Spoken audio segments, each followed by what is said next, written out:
Chapter 8. During those days, another large crowd gathered. Since they had nothing to eat, Jesus called his disciples to him and said, I have compassion for these people. They have already been with me 3 days and have nothing to eat. If I send them home hungry, they will collapse on the way, because some of them have come a long distance. His disciples answered, But where in this remote place can anyone get enough bread to feed them? How many loaves do you have? Jesus asked. 7. They replied. He told the crowd to sit down on the ground. When he had taken the 7 loaves and given thanks, he broke them and gave them to his disciples to set before the people, and they did so. They had a few small fish as well. He gave thanks for them also, and told the disciples to distribute them. The people ate and were satisfied. Afterward, the disciples picked up 7 basketfuls of broken pieces that were left over.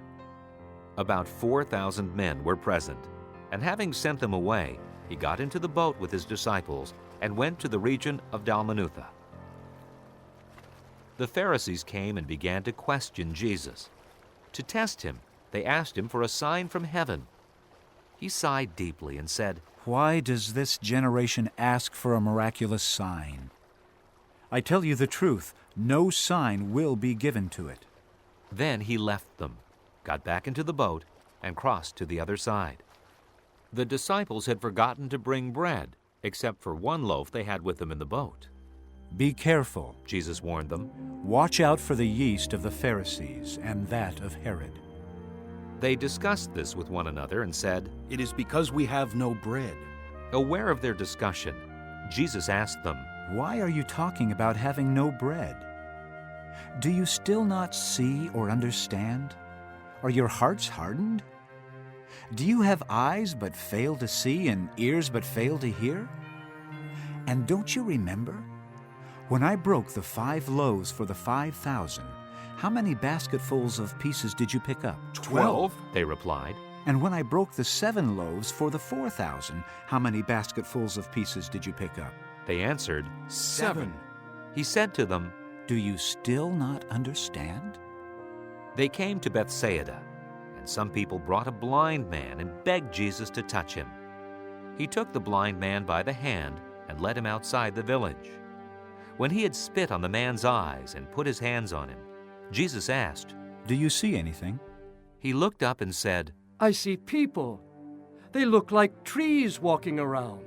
Once more, Jesus put his hands on the man's eyes. Then his eyes were opened, his sight was restored, and he saw everything clearly. Jesus sent him home, saying, Don't go into the village.